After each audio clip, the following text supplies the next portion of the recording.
trophy case. She's got quite a trophy case. Tom Brady's probably similar. Got to find more room on the shelf, Giselle. Brady's now got more Super Bowl titles than any other franchise in NFL history, surpassing the Patriots and the Steelers. But here's another angle as well. There are 18 franchises that have one or fewer. Those teams, more than half of the league, have combined for 6 Super Bowls. Brady has 7. He will begin the thoughts after Super Bowl 55. I think they're all special, and they're all this has been an amazing year. Amazing year. We got to a good start, 7-2, and then had a little rough stretch where we kind of found our identity and played a lot better football down last December, January.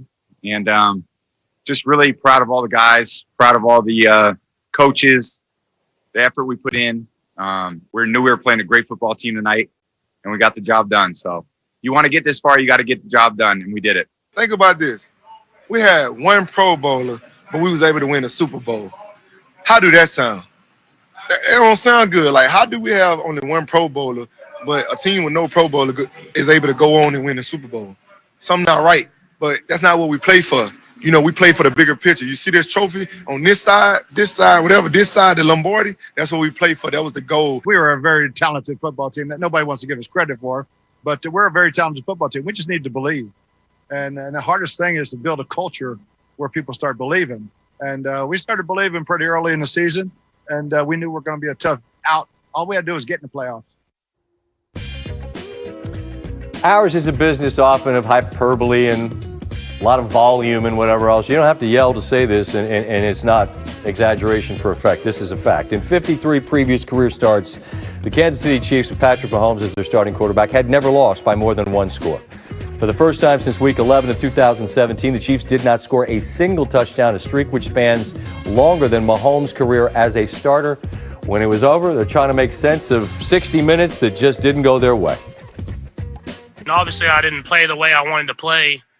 But, I mean, what else can you say? All you can do is leave everything you have on the field, and I feel like the guys did that. They were the better team today. They beat us pretty good. The worst I think I've been beaten in a long time. But I'm proud of the guys and how they fought till the very end of the game. It's tough. I mean, that's a tough thing to get back to this game. It's tough. But that's what this is all about. And it just shows you the heart of these guys and what they've done to put ourselves in a position to at least have an opportunity to do this. We've got to play better. We've got to use it as motivation to help get ourselves back again. Joined now in studio, rare treat by Ryan Clark. And look, the headline is going to be Brady because it's Brady and he gets his 7th. It was the easiest, though, or I should say the most comfortable. Nothing's easy. I shouldn't frame it that way. The most comfortable because of what this Buccaneer defense did, Ryan. How do you best sort of describe what they did? Listen, they just changed everything up, right? They went away from what you saw the first game, which was single high safety and so much of them showing Patrick Mahomes before the snap what they do. Listen, football's a game of ego. You know, it's a game of confidence. They got humbled, right? It's humbling when a dude goes for 2 bills and he's throwing you the deuce and backflipping into the end zone.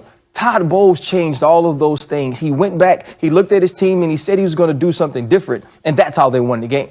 And if we see there are ways to kind of illustrate, and I thought it was interesting. You say you learn more when you're humbled. I agree with that, you know, because it's easy whenever it's all cake and ice cream. Exactly. Is there? You're as good as anybody at showing us sort of how it affects itself on the field. Yeah, absolutely. Listen, this is an episode of Todd Bowles versus Patrick Mahomes. Okay. Here's what he did. So he said, "Hey, look at us. It's Shaq Barrett, it's JPP, and Dominic Sue. We're coming. Lie as you tell. We're going to come from the outside here. We're going to smash JPP down and bring Jamel Dean from the outside. What this does, this guy has to chip. You have to crash down. We get pressure on Patrick Mahomes now. But the smart thing is this. You say, how can we cover if a corner goes and the nickel goes? We're going to drop out Devin White. We're going to drop out Levante David. We're going to bring down Edwards, and we're going to play the outside third with Whitehead. So here's the look. We're going to come off the ball here. Now we have a free rusher outside because I told you we were going to affect the tackle. So look at what Patrick Mahomes is looking at.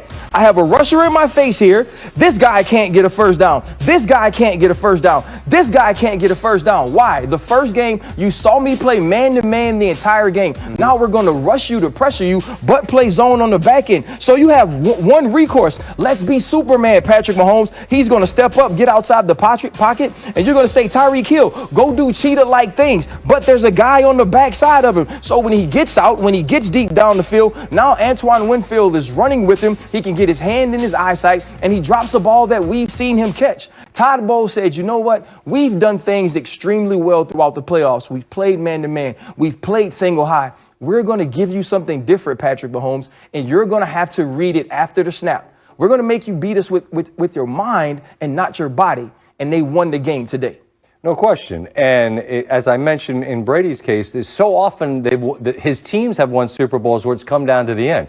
That was not the case here. But offensively, where the Chiefs are settling for field goals, the Buccaneers are getting touchdowns. And we've talked a lot throughout this year about the weapons, about Godwin, about Evans, about a number of different running backs that they've got at their disposal. But it was interesting. What was this script? Who were the people that were making the plays here? The Bradys. Yeah. That's who it was. Listen, I call him the greatest organization of all time. He was a player, he was a coach, and he was the GM of the Tampa Bay Buccaneers. Before the season, what do we say? Watch Godwin, watch Brate, right? Watch Mike Evans. You didn't even hear those guys tonight. It was Rob Gronkowski. It was Antonio Brown. It was Leonard Fournette. 3 dudes who aren't Tampa Bay Buccaneers if Tom Brady is not the quarterback of this team. And also, you see how they played, right? The play action game, winning the game, making the right play, making the smart play. That's not who this team was before they got Tom Brady. His imprint is all over this championship. And yes, they are talented. Yes, they are well coached. But Tom Brady is the greatest of all time for a reason. And I think we saw that tonight. Man, it's been so much fun, as always, getting a chance to visit with you throughout the season. I know you're staying across the street. Put it on Stanford Steve's expense account. Oh, that's what's up. He has a lengthy little room service? Yeah, whatever you want. Stanford Steve's got you covered. It's the least we can do. As always, we appreciate you, man. I appreciate you guys, man. Yes, indeed. To Ryan's point, these are guys that certainly weren't. When he was here with the defense and it was a defensive day, look. The overall is Tom Brady's first Super Bowl was 0-1. This one was in 2020. That would be 2 complete decades. And it took him to get out of New England to finally have a laugher. Boomer, with 7 championships, you talk about the greatest athletes of all time. Who are we going to say? Jordan, Woods, Ali, name them. They're all guys that were five guys on a team, individual sports. Football is 50 guys, 32 teams. The odds of doing this are astronomical. More than you can describe to anyone else that we're talking. Any other name you want to give me, this feat to go to this many Super Bowls and in football, to me, is unique, different, and something that should be appreciated like in our generation and our lives or anything we've ever seen. I'm speechless about it. It's indescribable. Well, and for him to do it with this team after the year he had in New England. Remember a year ago, Tom Brady's done. Can he still throw the football down the field? And the people who knew football said, you know what? No, he's not done. He just needs better weapons. And to go through a year of COVID, to come down here and ingratiate himself with new teammates, having practices at high school fields, and to do it, I think this cements his legacy, not only in football, but in all of sports. There's no question. One quick thing before we get to the highlights and plenty of reaction. I remember sitting with Tom in New England in an interview like 5 years ago, 6. He was still in his 30s, a young man. How long do you want to play, Tom? He went, oh, no, I want to play till I'm 45. Now, this is going back 4 or 5 years. Like, what? I thought I needed a Q-tip in my ear. And he went, no, I can do it. But he planned for it. Yes. He put the time in. He planned to get to Tampa, but where he was getting out of New England 4 years ago. Like, he's a guy that thinks about this years in advance, and that's why he can pull it off. He can come down. And the thing that's interesting to me is you come down to a team that they don't know him. They got helicopters over his house when he arrives in town. He's the biggest. He's married to Giselle. He's been 6-time Super Bowl champ.